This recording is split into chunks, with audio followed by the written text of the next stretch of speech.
Hi viewers, welcome to my channel money Das kitchen recipes.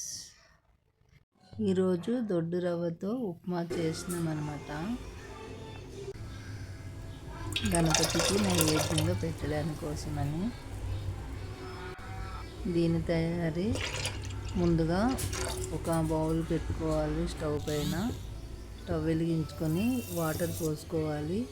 తర్వాత water వేడవుతుంటే పాలు కొన్ని పోసుకోవాలి తగినన్ని.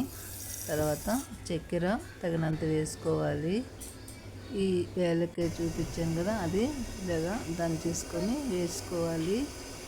ఒక్కటే వేసుకున్నాను, కొంచెమే చేస్తున్నాను కాబట్టి.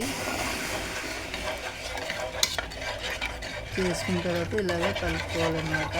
అడుగు అంటకుండా చక్కెర ఉంటుంది. ఇలా కలుపుకుంటే బాగా కలుపుకోవాలి. మొత్తం అడుగు అంటిస్తుంది అన్నమాట.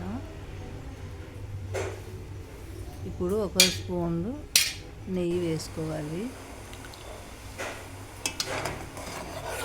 వేసుకొని ఇలా కలుపుకోవాలన్నమాట.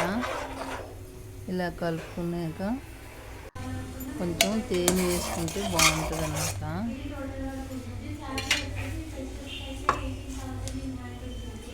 ఇప్పుడు మరిగిపోయింది కదా, రవ్వ ఫ్రై చేసి ఉంచుకున్నాను అన్నమాట పక్కన, ఒక కప్పుడంతా. ఇప్పుడు వేసుకుని ఇలా కలుపుకుంటున్నాను.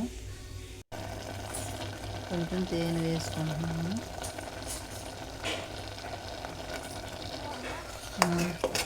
ఇలాగ బాగా కలుపుతూ ఉండాలన్నమాట. కలుపుతూ ఉంటే చిక్కగా అయిపోతుంది. ఇప్పుడు చూడండి, అయిపోయింది. ఒక 2 నిమిషాలు ఉడికాక దించుకోవాలన్నమాట. ఇలాగా పలుచగా ఉన్నప్పుడు దించుకుంటే బాగుంటుంది. ఇప్పుడు అయిపోయింది కదా, ప్రసాదం కోసం చిన్న బౌల్లోకి తీసుకున్నాను. జీడిపప్పు గార్నిష్ చేసుకున్నాను అనమాట.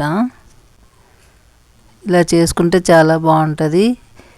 ఈ రెసిపీ నచ్చినట్లయితే లైక్ అండ్ సబ్స్క్రైబ్ చేసి షేర్ చేయండి. థ్యాంక్ యూ అండి.